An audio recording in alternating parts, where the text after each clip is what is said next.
So staying away from a lot of those, you know, signs that might give people an idea of, you know, of your habits would be important to avoid as well. Some people do run with mace.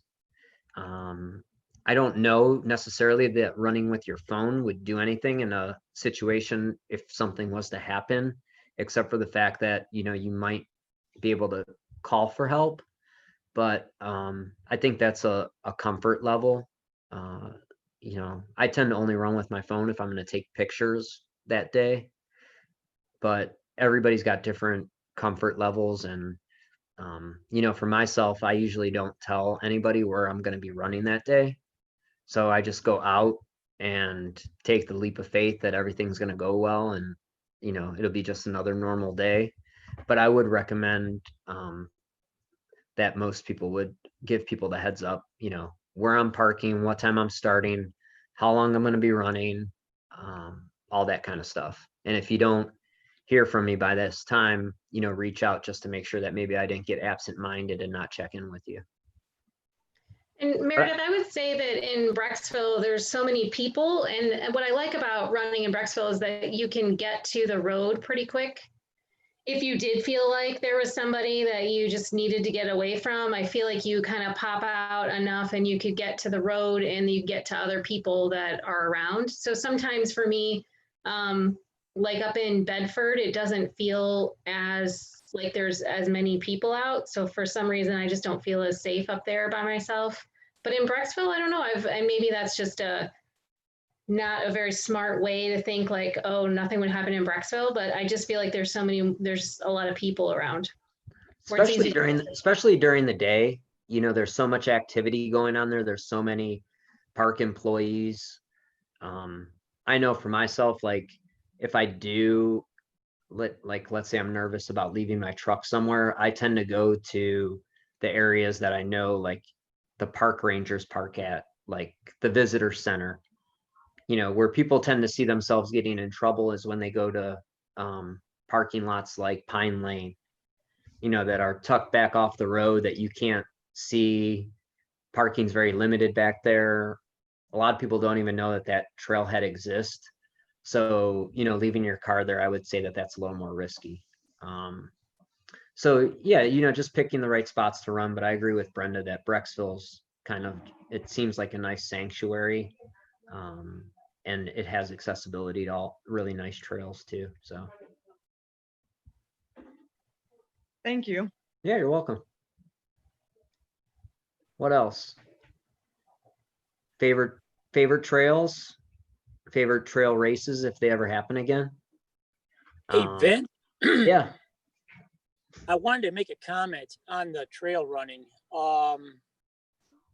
You were talking about, you know, being safe and all that. And, you know, I haven't ran since Bigfoot basically, but about maybe 2-3 weeks ago, I did go and I parked at Pine Lane. And this is just really for everyone's sake. You know, I decided to go out. I did that 8-mile run. I went from Pine Lane to Boston Store, which looked like it was closed, so nobody can park over there. Yeah. Turned around, came back. I felt all confident, and guess what I did? I fell down that big hill as you're going down to the creek. And this is why I want to stress safety, because, you know, I happened to be in front of 2 hikers at the time. I said hi to them. I went around them, and I don't know, it might have been maybe 10, 20 steps down, and I hit some type of root or something on that big hill and tumbled down. You know, I didn't get all cut up or anything. I got a couple scrapes on my knees, but I had my cell phone with me. It was all plastered in mud, and, you know, I didn't have to call anybody, but I'm what you said earlier, be very careful if you're on a trail run. And I was by myself, so it probably would be good to have someone with you.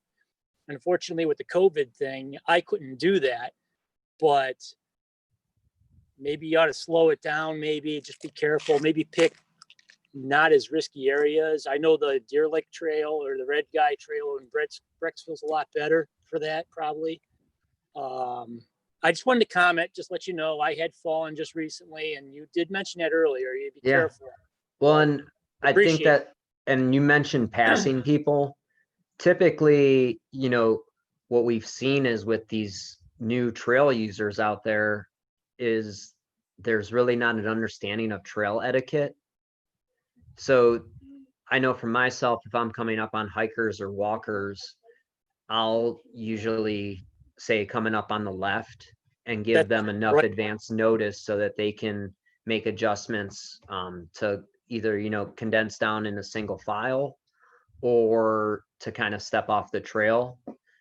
Jeff, yep, I'm gonna horses as well. So there's been a lot of situations now with people with horseback riders being out there and people having their dogs off leash has been an issue. And also people not understanding how to announce themselves to horses and asking the rider, if you are coming up behind them, is it actually okay to pass? To make sure, because some horses have different comfort levels and that horse might be on that trail for the first time that day. So they might not know how it's going to react to people coming up behind it. So always announce yourself to other people out there on foot, and definitely announce yourself to horses and engage with the rider to give them an understanding that that they're up on this large animal. This large animal can cause damage to yourself or to the rider, and that you respect the shared use of that trail. So really making sure that, we're all out there taking care of one another. So what else? A lot of people, Vince, do you want to talk about? Oh, go ahead. I was going to say, a lot of people will ask how they clean their trail shoes. And my favorite response is the first stream crossing that you get to your next run. So trail shoes are meant to be able to get dirty and wet. Mine are currently in the garage drying for tomorrow. So I really don't pay that much attention. During mud season, it's important to keep them maybe a little cleaner, but that would just be with water and then let them air dry. So what were you saying, Brenda? I know you've been around the park to lots of different trails. So how are they trying to do the kind of all go clockwise? Counterclockwise? What is that? I mean, I don't know. I haven't been out there. I'm a little behind. There's no managing of direction. They were trying at the beginning. They were trying at the beginning, and it's not really proven to be successful. I mean, what ends up happening, there's so few trails that are actually loops. So you've got the Ledges Trail, but then depending upon where you so then you have to have every access point to the Ledges Trail labeled with which way to go. So the Ledges Trail probably has, what's that? This is why I didn't understand how this could work, because it didn't. Okay. It didn't, no. So did they take all the signs away then, or are the signs still up there? I don't go to those areas, because typically to me, if they're marking it to the point where they have to tell people which way to go, then they're going to be so crowded that I don't want to. So in all honesty, I haven't ran the Ledges Trail since probably February. But is it all trails that they're trying to manage? So I don't even understand. Like the Buckeye Trail, if you're going out and back, you're going out and back. So there's no signage. How is there? Okay. All there is there's signage that says respect social distancing, to stay 6 feet apart. But some of the trails aren't but 2 feet wide. So like if you're on a single track trail, usually for me, I'm trying to run super early in the morning, so I don't really see anybody. But if I do cross paths with people, I'll typically look maybe off to the right a little bit, and then some of them are covering their faces when another person passes them. Other people are not covering their faces, but if you say good morning, they don't answer you. which I don't take personally because they never said good morning to me before COVID. I mean, I'm guessing by the I probably don't smell very good, and I'm probably not looking like I'm ready to make friends when I'm out there for a run. So I can't blame people for not being, nice to me, but I try to be nice to them, and it's not always reciprocal, but yeah, people are conducting themselves in different ways out there, but I've kind of found the places that I feel comfortable going to, and just knowing that I'm just not going to see a lot of people. So, I mean, the nice thing is when it is really hot, people usually don't like to be super hot, so they haven't been going out. If it rains, I mean, I've seen some really interesting methods of avoiding puddles out there. Like, people wore your white Nike shoes were a bad choice that day. So, and then, the parks have tried really hard to manage these crowds, but I think they found out right away that it was a losing battle. And it's not as bad right now, but at the beginning of this, the parks were just, I mean, it was crazy. And they were having to ticket people for illegally parking. But it's kind of just a free for all now. And I don't think that they have intentions of trying to steer people in a certain direction. So, but you can make, if you know how to connect the trails, you can make loops. And a lot of times if people are on Strava, you'll see those loops that I do in the park. They're typically 6 to 8 miles. If anybody ever wants those GPX files so that you could import it in your Garmin, I'd be more than happy to send that your way so that you could go out and do those routes.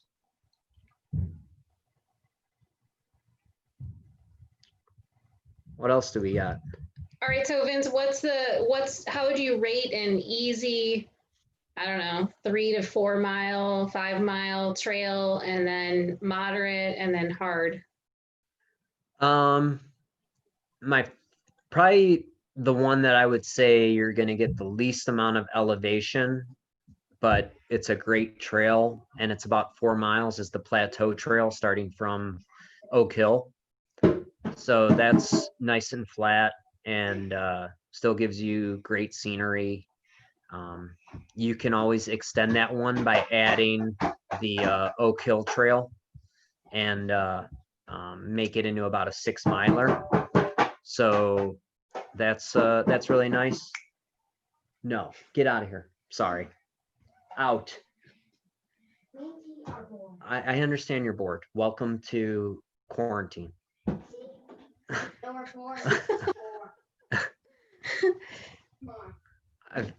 I've seen some interesting Zoom meetings where parents are hosting like high level meetings, and then like a kid comes in with no diaper on or something. So I just never thought my kids were better behaved than that, but they just are crying for attention. In the window.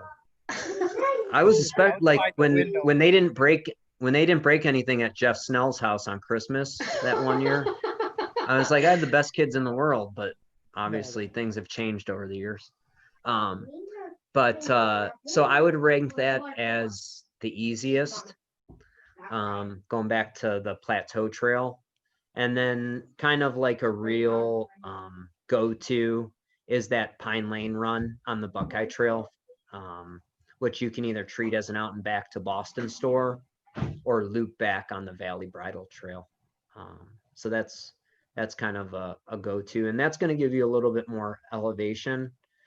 If you did that 8 miles, you'd probably be somewhere around pretty close to 1,000 feet of elevation gain. So not an easy run, and it's pretty technical, but that's probably one of the signature runs in the national park.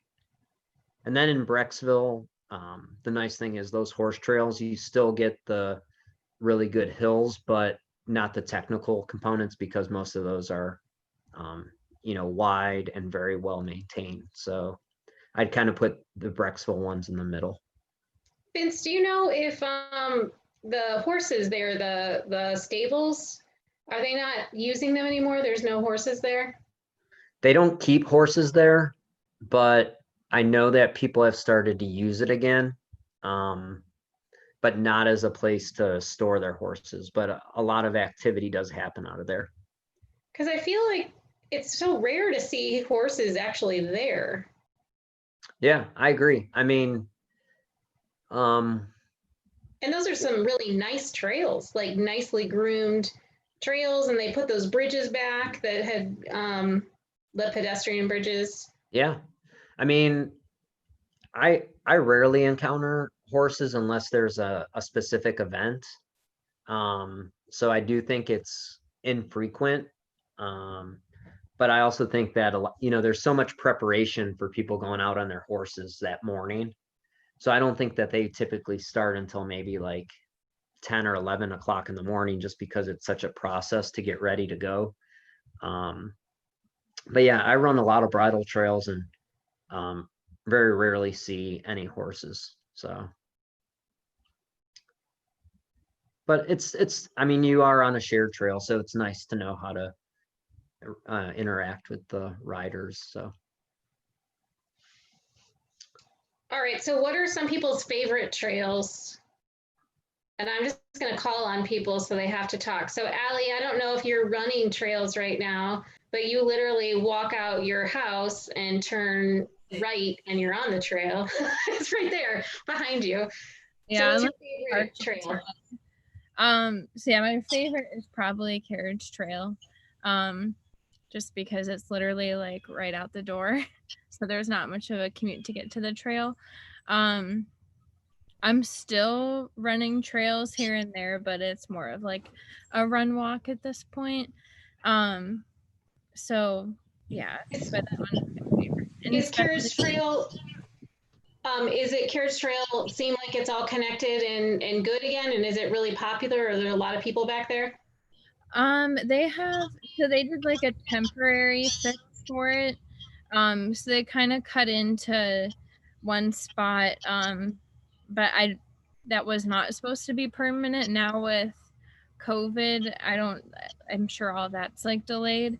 But it's been, when it first opened, there were like a lot of people on. Now it's not as much, but during the day there are like quite a few people from the neighborhood walking. So if I do run like with that one especially, I'll try to go like during times where there's more people on it, just so that you're not so alone out there. But there are spots that you kind of come up to some of the neighborhoods and stuff now a little bit closer than what you did before. But yeah, the new access part is pretty good. It makes it a little bit longer. You can still see like where all the bridges were, like they're all gone now, but they just kind of cut around all of them. Awesome. All right, Leanne, what's your favorite trail to run? I don't know about my favorite, but my go-to when I just want some easier trail miles would be Boston Run, just because it's pretty close and it's only about 3 miles. And now you don't get lost on it anymore? I didn't say that, but either way, it's one of the shorter ones. Depending on if you make the turn or not. All right, Jeff Snell, what's your favorite trail? Kind of boring, but I do like that Red Guy Trail in Brecksville just because it's really easy. It's quick to go to. You're always close to a road, you know, and then you can circle around from there. I mean, there's lots of places to go around Brecksville, so I just find it kind of convenient more than anything. But I think the Plateau Trail is a great recommendation, Vince, because that is a beautiful place. That is like a really cool place to be, and you can kind of be isolated, but there's still people there, and you're still pretty close to people. All right, and Jody? you can go to Zalays afterwards. I am also a fan of the Red Man Trail. I tend to get lost easily, so I like the little signs. And now I know how to follow him. All right, Michelle? I have a question. Are they gonna have to change the name of that I trail? know. Since the Redskins are changing their name? My daughter asked the same question. That's very funny. I'm gonna ask Jeremy from Cleveland Metro Parks. I'll get back to you guys. Yes, get back to us. All right. All right, Michelle, what trail do you like to run? I've only run trails with you, and I've done Muddy Paws trails with Terry Fleet. I would never go out by myself and be adventurous because I would get lost. There'd be helicopters looking for me. So, but I do enjoy the trail runs, but I don't trust myself to go by myself. That's fair. That's fair. All right, Carrie, how about you? How come we haven't seen your dog yet? She's here. Oh, okay. Oh, there she is. That's her level of excitement right now. Oh. She was bringing me all of the toys. And you look like you have a retro shirt on too. A retro shirt? Yeah, like an 80s kind of, like a kind of stripe thing going. It's not from the 80s, but it is. Well, it is like old. Vince's new shirt. Yeah. Oh yeah. Very retro. I'm becoming retro year after year. Man, aren't we all? I haven't been running trails much recently, but I did used to like the run over off of Sand Run, where the Buckeye Trail kind of follows Sand Run Mingo. over there. I think it's Mingo? What's it? Mingo? Yeah, there. Yeah, it's And got some Dogwood? nice little like loopy, like up and downs. It's Mhm. not too bad. And then there's one big hill, which I usually have to walk back down because it gets a little slippery. But that's it. All right, Coach Terry, if you had to pick a trail and you weren't going to fall down on the trail while you were running, what trail would you run? Well, my favorite was always Carriage Trail because of the bridges. I loved going over the bridges. And it was an easy loop. And then I liked it because we ended up going up to Brandywine Falls from there. So I would say that that's probably was my favorite. Do you remember when we would run that in the wintertime and it would be all covered with snow? Yeah, the bridges were all covered with snow. That was fun. And then they would all bounce when we were on there and then they condemned them. Yeah. Yeah. I missed those bridges. That was fun. Damn engineers. Yeah. They didn't build it right. All right, Dave, young Dave. Whoa. I know. Who's old Dave? Well, we got two Daves. So Oh. we got Millennial Dave Oh, and okay. next Dave. Old days. Pretty much the colored trails in Brecksville, the red and the green and that kind of stuff. Do you feel like you get lost on those, or you know them pretty well? Oh, I get lost all the time. Those are good trails to run, and they used to have names, but now they're kind of like colors, right? So it was like the hemlock, and now the hemlock's green, right? And then there was the salamander, but now it's orange. I don't know. But all right, Mark Pale, what's your favorite trail? I used to really enjoy the one that's you go to the covered bridge and then head west. Perkins and Riding Run. That's the one. I mean, it has everything. It's a beautiful trail. Little bit of a creek crossing, little bit of hills. It's pretty nice. Yeah, I would agree. Awesome. All right, our other Dave, Gen X Dave, what's your favorite trail? Was it Pine Lane? Is that why you went to Pine Lane? No, I just because I haven't ran in a while on trails, but I think my favorite would have been I liked at Boston Store, and we head out to Snowville. I was going to say the same thing. Yeah, that's just challenging. Pick one, and even Pine Lane's good, but I think because you got the 10-mile route, that's what I would prefer. It's good. It's a good run. Yep. All right, Craig, what's your trail of choice? Well, older Dave took my first choice, Boston to Stouffville, but what do you call it? It's called is it Pine Hollow area? Yep. Around the lake, and there's a lot of different diverse. You know, you can run the grass and the loop. There's like 3 different loops over there. That's kind of cool. Pretty diverse area. Oh, that's Salt Run. Salt Run Yeah, and Salt Run. Yep. And that lake, whatever that is. Yep. All right, Meredith, do you want to tell us what your favorite trail is? Yeah, my favorite trail is the Appalachian Trail. I have run races on it. My husband and I hiked a lot before our life with kids right now. You wouldn't know it because of all the stupid treadmill runs I do every morning, but I love trails. But right now I'm doing the Brecksville because I can walk right out of my house and just hop on the bridle trails. And I do feel pretty safe doing that. So yeah, that's what I like. And the other thing that we've been doing is there's one in Bedford called Bridal Veil Falls. And so the kids and I do it. It's awesome. Nobody's there, even on hot days. And you just hike the creek, basically. And I didn't realize how flat and how far you could get, but it's beautiful. So if you're ever out with anyone that just wants to walk, that's an awesome trail that's local. It's not even a trail, it's a creek. Essentially, we've been just walking through creeks and stuff. That sounds like a really good kid activity on a hot day. Yeah, take some snacks and carry one on the way back, but yes. Awesome. All right, Melissa, have you run trails before? I have not.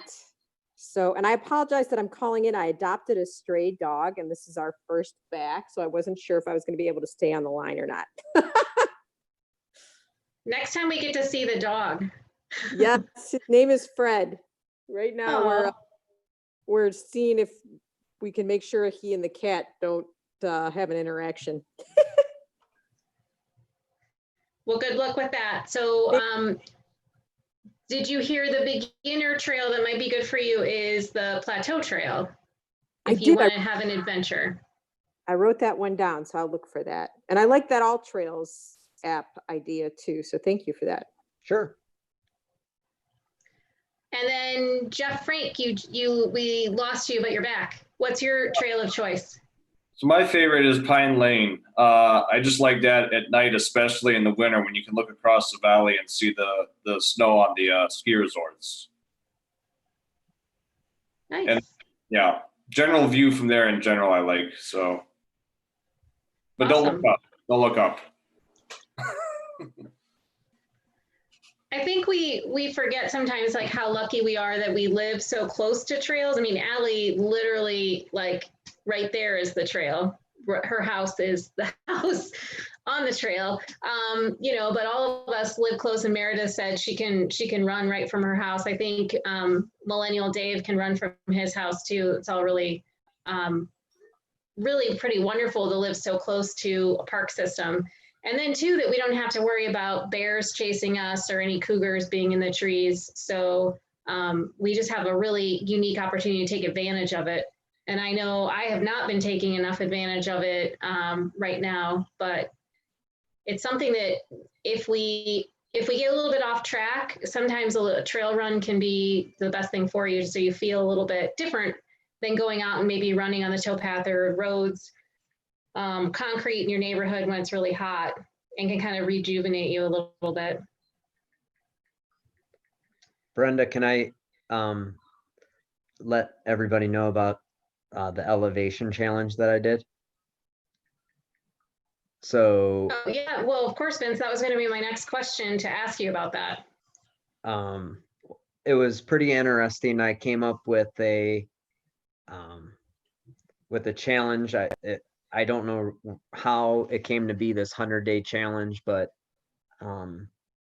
I set up to do 100 days in a row of 1,000 feet or more of elevation gain.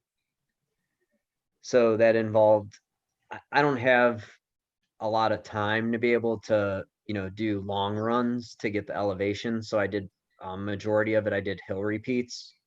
So for example, if anybody knows Initiation Hill down in Peninsula, which is Old Akron Peninsula Road back behind the lumberyard. During that 100-day It's a really easy hill. Yeah, the right? really easy one. Really Yeah. easy hill to run, yeah. So so during the 100-day stretch, I did that hill 219 times. But so I ended up doing the challenge, and in 100 days, I did 154,000 feet of elevation gain. So just over 5 Everest sea level to summit. And you're sure, Vince, that if I tested your hamstring strength, that it wouldn't be so weak compared to your quad strength? Did you ever run up one of these hills backwards? Well, the other day we were finishing a run. I was with David Ryland and 2 other guys, and the 2 other guys with us said you should run up Oak Hill Road backwards. So David and I ran halfway up Oak Hill Road backwards. Why only halfway? Because it was hard. So I can only imagine that your quads are like huge right now. Can you even wear shorts? I mean, do your legs even fit through? I can wear shorts. The surprising thing is, yeah, because you think about it, it was 154,000 feet of elevation gain. So that also, so net elevation would have been over 300,000 feet of gain and loss. But you know, I think it was, for me, it was a good way to kind of come up with something to keep me motivated. I know that's kind of a constant theme that you've been really preaching throughout this whole process. And it was good to feel like I was accomplishing a goal that really didn't mean it didn't mean anything to anybody except for me. But like, I was super emotional when I did that last run. And I haven't had that kind of like, you know, kind of joy, I guess, from a run in a long time. So I just, you know, wanted to bring that And then up. too, motivation, extrinsic motivation too, because that is all of you doing this on your own. This wasn't a race. This wasn't, you know, something that you got a medal at the end. You created this challenge, and then each day you went out and accomplished it, which is, yeah, that's huge. That's really awesome, Vince. It was you know, it was probably one of the hardest stretches of running that I've ever done. Just because it also, as the 100 days went on, it kept getting hotter out, which, you know, made like nutrition and hydration more of a focus. But I'm really happy that I did it. And you know, I just wanted like people to know that I don't even have an intent. Like, people are like, what are you training for? And I said, what is there to train for? Like, there's nothing really out there that you could say, okay, I'm gonna point to this and push myself to get ready for that. But I just knew like it was nice to wake up and have that regiment and that focus of kind of working towards an end goal that was really just something that I came up with out of nowhere. So what is the goal now? Well, I'm 43, and I've started going after Strava segments now. What does that mean? I don't know if I like, so there's top 10 list on Strava for the fastest people who have done certain segments. So for those of like, if you're on Strava and you're using it, if you see like a cup on your run that day, that could mean that you got a PR on a segment. So there's all these segments out there that are people come up with and develop, and you can so you can either be fast on them, or now they've developed local legend status. So that's in the 90-day period, who's done that segment the most. So so just kind of looking at that kind of stuff. I know people are hot and cold on Strava. I find it to be motivating to me, and a good way to kind of just keep yourself, you know, pushing towards, you know, new goals and stuff. So, and like you can find new hills too. Like I found a new hill this past weekend. It's from Hale Farm up to the Perkins Trail. It's just under a quarter mile long with 180 feet of elevation gain. I also know the elevation gain for every hill in Brecksville and the national park. So if anybody's looking for raw data, I can give them those numbers. And I also know where to turn around on every hill. Do you So know where what to is find Pokemon? Not in my brain. I can tell you that. There's not much left up there. So what is it if you the green trail, like you take it from the Well, Ford all the way to Harriet Keeler? Diminishing return. So the optimal point to turn around is because you don't want too much flat because then it wastes time where you're not getting elevation gain. Okay. When you spend time alone in the woods doing this, you tend to break it down. So the optimal place to turn around is if you're coming down that hill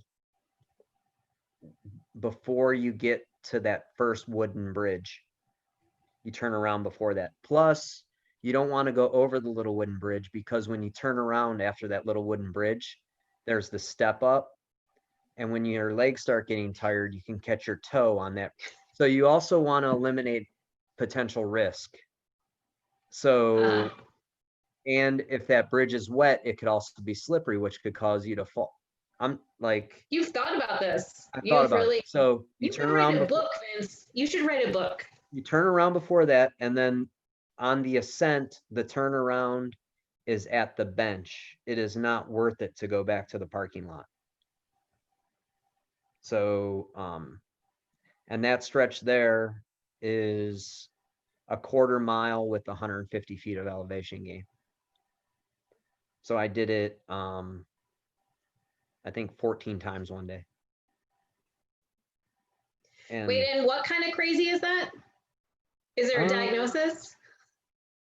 I don't know. Do we have a doctor in the house? I'm only a doctor of physical therapy. This is so yeah, it was pretty interesting. And then somebody cast some shade on me one day because I only did Initiation Hill 18 times and they said, why didn't you do it 20? So then the next Saturday I went out and did it 20. So yeah, so it was interesting, but when we get back to doing group runs together, I'll show everybody the optimal hill repeat hills. We can do like a challenge. What's the elevation on Initiation Hill? Embarrassing me now. It's 0.3 miles with 180 feet of elevation gain. I'm just quizzing you, Vince, because you're so super smart. You know all this stuff. So, and then everybody familiar with Valley Picnic area off of Riverview? So if you're doing hill repeats there, you don't want to do that first 1/10 of a mile each time because there's loose gravel, which kind of peel out from underneath you. So you want to do a long repeat followed by a short repeat to eliminate that extra effort to get up that first little part of the hill. Anything else I can help people with tonight? But the one thing I will say is hills can, even if you just go out and walk them, hills can cheat you into fitness quicker than increasing your mileage. Just, it's something I've preached for years. Another new shirt I got, making vertical cool since 2003.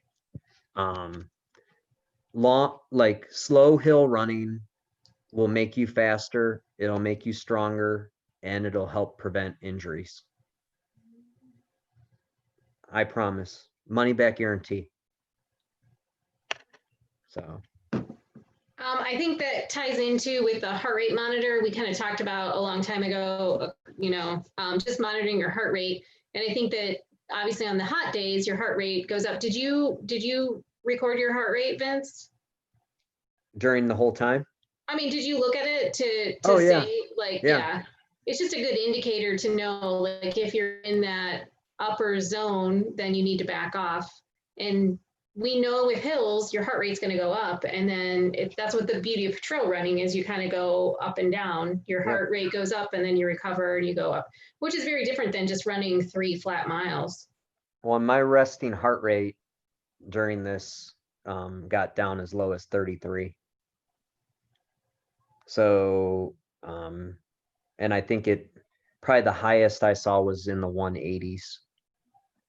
And Garmin now has wrist-based heart rate, so you don't even have to wear the chest strap, which makes it really, really nice.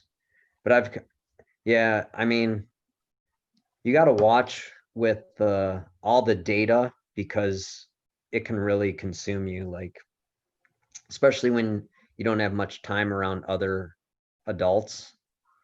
You kind of find these new things to use and occupy your spare time. So I try not to have I didn't want to do too much of a spreadsheet, so I kind of stopped the madness a few months ago. So Vince, tell us about the store. How's it going? What are things like? Because I apologize, I haven't been there.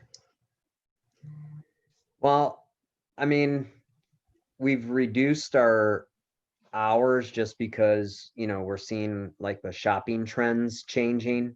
People's shopping mentality has changed. I'm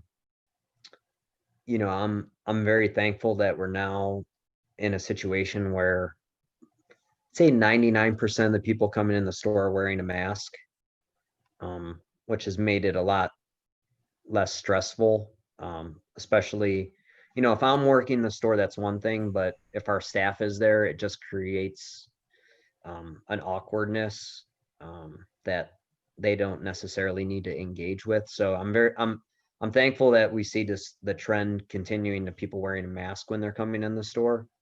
But we've been busy, obviously being closed for 2 months. It's, you're not going to make up from that lost time. And, we don't know if there's going to be a cross country season. We haven't hosted, typically we host packet pickups at the store, which bring new people in, or even people traveling in from out of state who might just buy nutrition and socks. So a lot of these, different avenues that we've been able to utilize for our stores over almost 17 years now, don't exist. So the positive is that we've seen an enormous surge in people getting outside, and they're coming to our stores for shoes and advice. And that's comforting to know, especially, I mean, we're seeing people north of 60 daily, who are walking. I helped an older woman today. She just got shoes in January, and she told me how much she's been walking. And she was shocked that when we did the math, she had walked like 700 miles on this pair of shoes.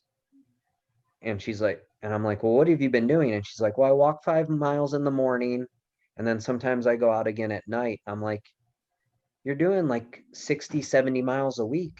Like, people would die to put that kind of mileage. Like, and they just don't give themselves enough credit. But, but a lot of times, if somebody was running 60, 70 miles a week, they would need a lot more, nutrition, hydration, blister prevention.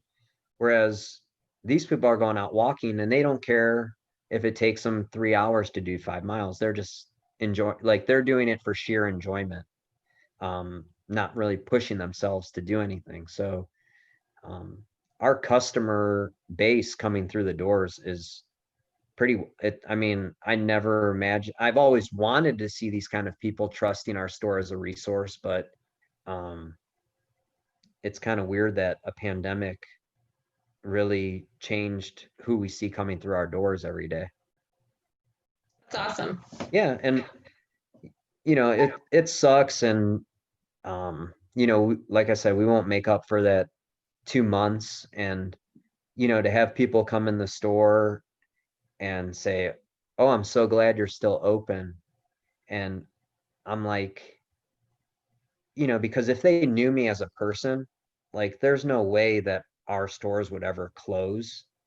So I kind of get caught off guard, and I have to make sure that I don't take a defensive stance to say like, well, why would but people have a general concern of local businesses closing down, and and I think it's made people maybe realize, like, I had a person call me today for a pair of socks, and she's like, I was on Amazon, but I wanted to check with you first and see if you had them.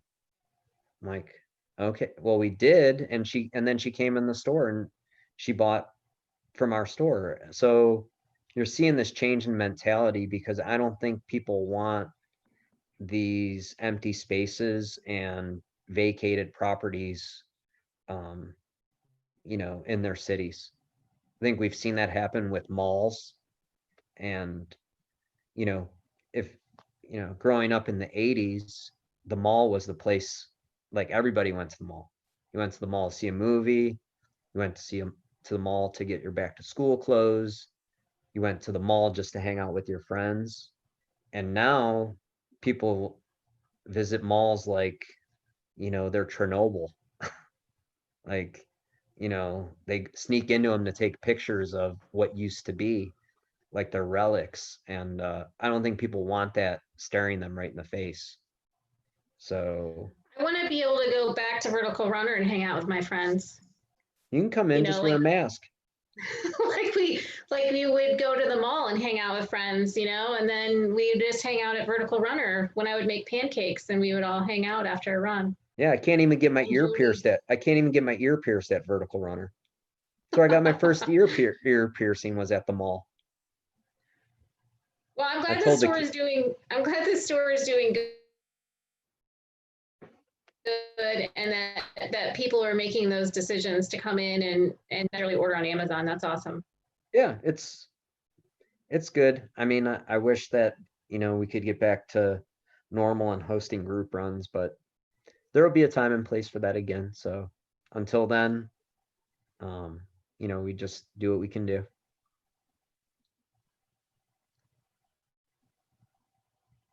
Yes, I agree. And so, like I said before, the Cleveland clinics, all their hospitals, we've got like the most COVID patients that we've ever had, going back to April and everything. So things are ramping up. And obviously with this new mask order that Governor DeWine put out, is that for today or tomorrow? Tomorrow at 6 p.m. So that does not apply to exercising, correct? I don't believe so. But okay. Summit County's having their fair. So yeah. I mean, the confusing message just on a local level, it's really disappointing, because they made us close our store for almost 2 months. Things are still bad, and they let people go to a fair.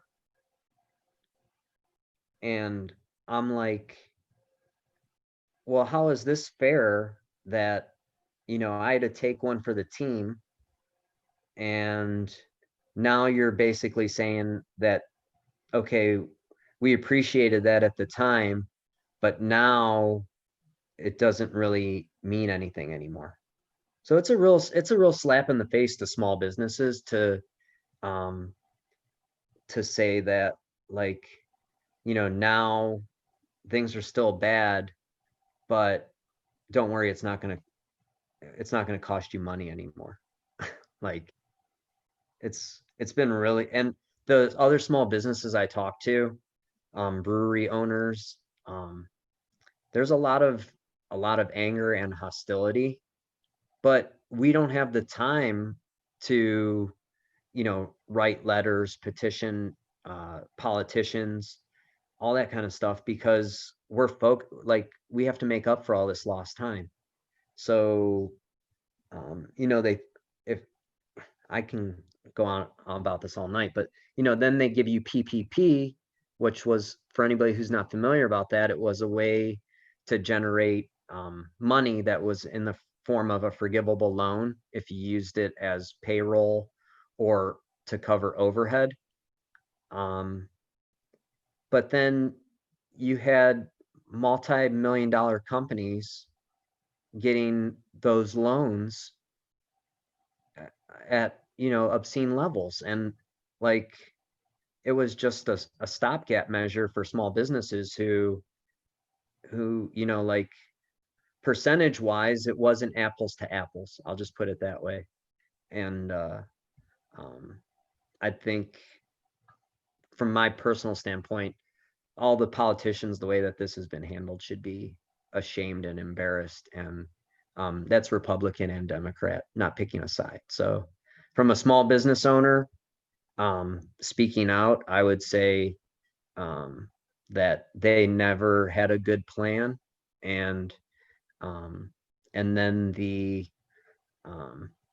kind of like the penance that we all are getting from it is like never going to match the true losses. So. Yeah, and from the hospital side, I mean, it's not, this whole thing is just so unfortunate, but now we're dealing with a rapid number of COVID patients on top of trying to do all these surgeries, all these people who didn't get to have their surgeries, they're all backed up, and a lot of sick people who didn't seek any medical care for a period of time. And so now the healthcare workers who are already stressed out are even more stressed out and burnout. And then to go see in society that people aren't necessarily following all the rules, it's so frustrating. And my people keep getting exposed again. And it then affects their, like I had one employee who, she's been exposed twice now, and then her son turned 7 and her family didn't want to come over for a birthday party. So it like trickles down into like people's lives on a level that is just something that, I don't know, we didn't really deal with before. So yeah, it's just hard all around. And we're such a culture that, when something else pops up in the news, it's such a great way to, maybe take your focus or attention off of what the main, priorities should be. And it's sad that we were so focused on the healthcare workers, we were so focused on these people being at risk when they're doing their jobs, and now that's kind of gone away. Like they're kind of like unforgotten now, and that's sad too. So it's just not good. And I think hopefully we come out of this with a better understanding of how important it is for us to look out for one another, and to understand that like us as a community are stronger than one person,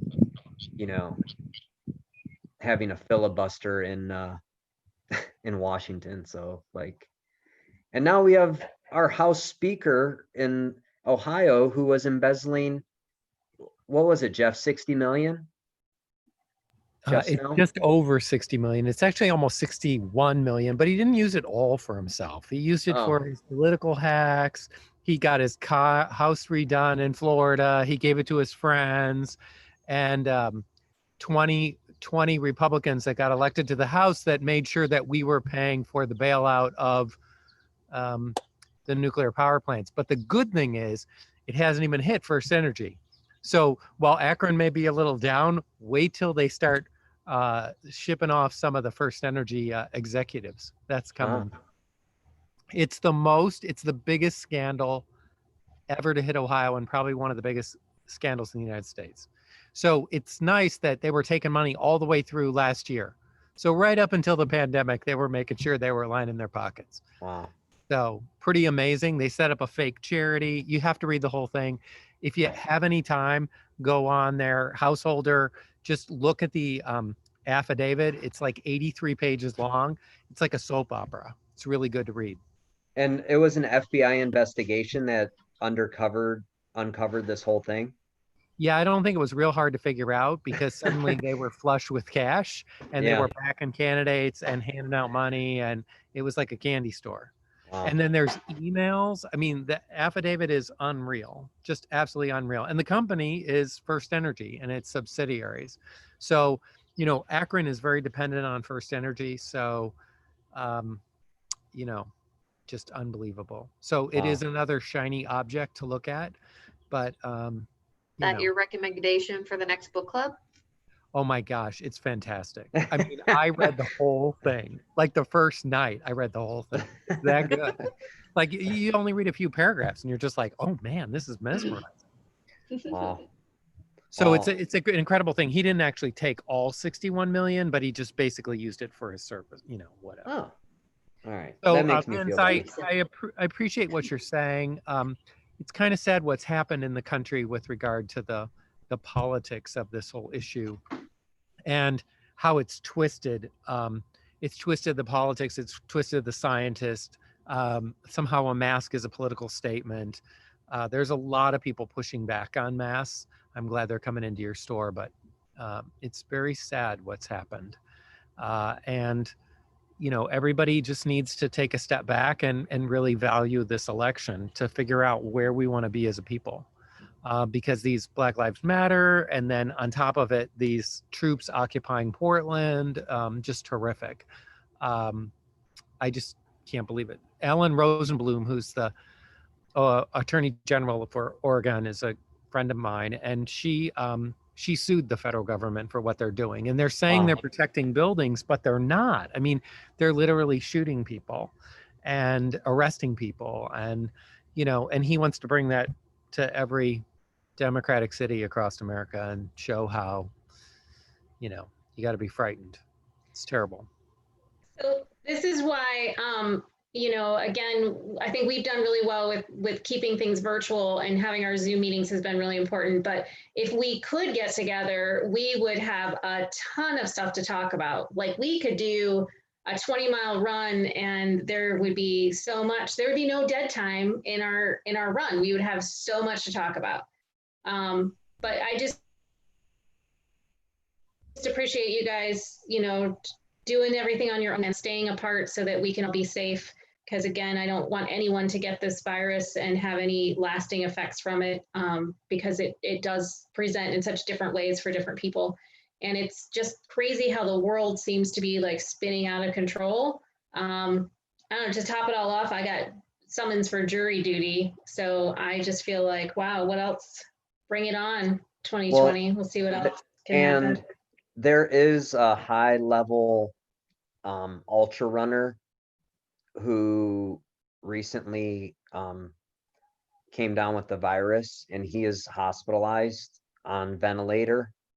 I can't remember his name, but he, you know, he has like 185,000 followers on Instagram. And he, you know, he's won some pretty epic races and probably one of the fittest people you would ever look at, you know. And he's battling for his life right now. They have a GoFundMe set up for him. And because this thing has brought him, you know, to the same point where somebody who had pre-existing condition, you know, is in probably the room right next to him. So it's really eye-opening, because I think most people think if they're healthy, they exercise, that they're untouchable. And that's almost scarier than the people who are super nervous because they're high risk. So yeah, so there's still just a lot for us to learn about this whole thing, but I mean, I do want us to make sure that we are supporting yep, you're right, Leanne. our favorite running store, you know, and it is important that for our community that we have a store like your store. I can't imagine having this group and not having that connection to a place that we go and we get all of our stuff and we have, you know, a great time, you know, bonding in that environment. So I just appreciate this whole group. I always do. Wednesday nights, I look forward to this. So, all right, do you want to tell us your new hours, Vince? Yeah, so this will be the last month that we kind of do these appointments. The month of June, we were offering Wednesdays as appointments only. And then one day I had this very upset customer call me and tore me a new one because his wife showed up to our store and our staff wouldn't let her in because she didn't have an appointment. So I was like, okay, this has to, like, I could see how somebody could get caught off guard. So now Tuesdays and Thursdays, we have appointments at the bookends of the day. So from 10 to 11 and then 5 to 6. But beginning in August, we're just going to make it real simple, 11 to 6, Monday through Friday, 11 to 4 on Saturday, and then 12 to 4 on Sunday. And we've been doing our best to keep those updated, whether it's on, you know, Google or our website or Facebook. And then if people still weren't comfortable coming into the store and shopping, they could always set up an appointment and we would make arrangements to meet them at the store to do that either before the store opens or after it closes. So, yeah, so we're almost back up to, regular hours, but I think this will probably be the way we'll move forward. Because, something you don't think about is like, if I got sick and I couldn't work at the store, you also don't want to have too many hours where you might not be able to get people to work.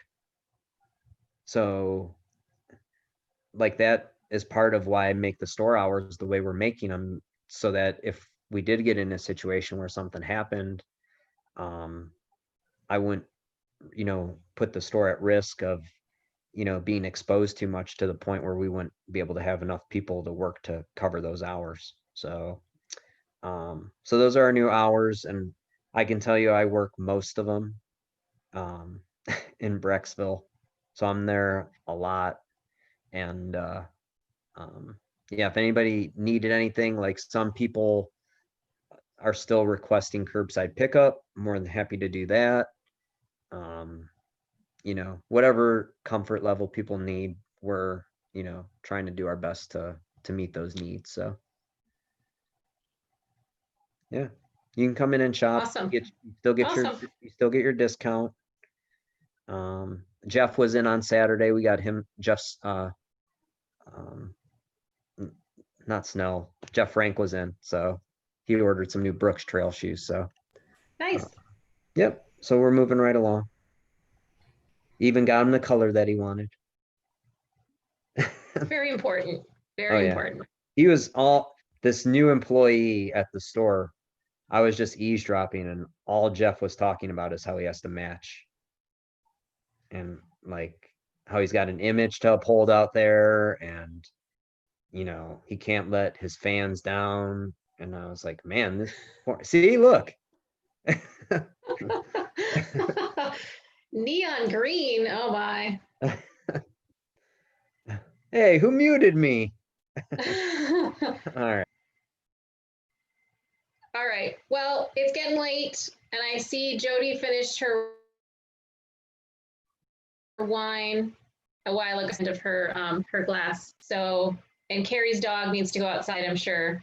So I just want to, in all honesty, I do appreciate when I can connect with all of you. It's good to see your faces, and you guys mean a lot to me and the store. So, you're more than just a training group.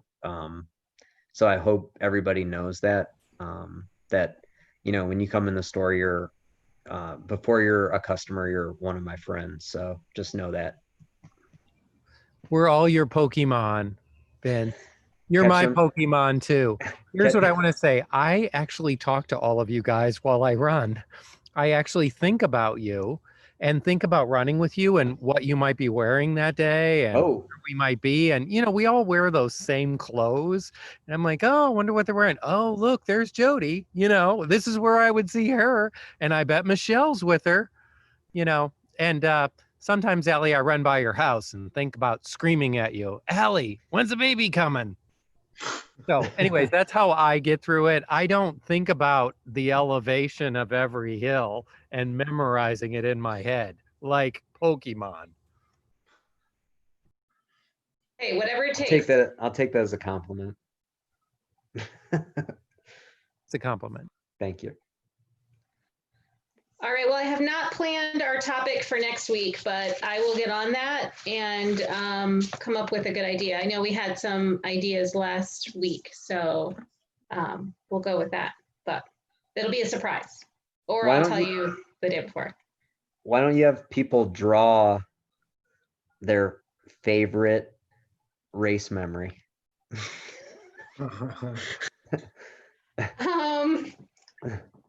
I don't know, and then do show and tell? Hold it up. Yeah, and then they can hold it up. Huh.